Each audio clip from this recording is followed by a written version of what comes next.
Mon patron m'a imposé une seule règle pour le client de 3 heures du matin. Donnez-lui la clé en laiton et ne touchez jamais l'eau à main nue. Je travaillais de nuit dans une station-service désolée au bord de l'autoroute. Le propriétaire était un homme étrange qui payait en liquide et me regardait à peine dans les yeux. Il m'a donné une liste de tâches, mais la règle numéro 4 était écrite en gros traits d'encre rouge. Elle disait que si une camionnette blanche rouillée s'arrêtait à 3 heures du matin, je devais donner au conducteur la lourde clé en laiton des toilettes. Ensuite, je devais passer la serpillière immédiatement en utilisant des pégants en caoutchouc. Pendant 6 semaines, c'est devenu une routine. Un homme pâle et dégoulinant arrivait, prenait la clé et repartait 15 minutes plus tard. À chaque fois, les toilettes étaient inondées d'une eau trouble et nauséabonde.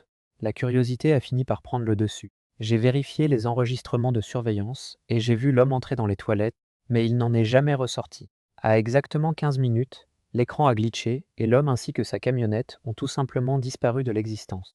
Je suis retourné aux toilettes et j'ai trouvé un trou de serrure caché sous le lavabo. Quand j'ai tourné la clé en laiton, une trappe s'est ouverte sur un bunker souterrain inondé.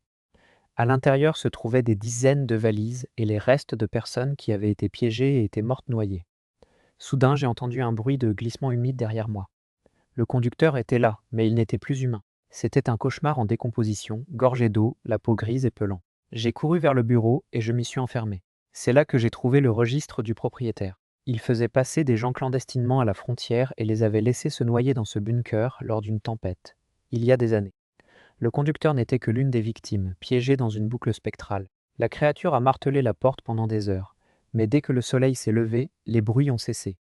J'ai appelé la police. Ils ont trouvé les corps, le registre et le propriétaire. Il passera le reste de sa vie dans une cellule. Et j'espère simplement que ces âmes ont enfin trouvé un moyen de sortir de ce bunker.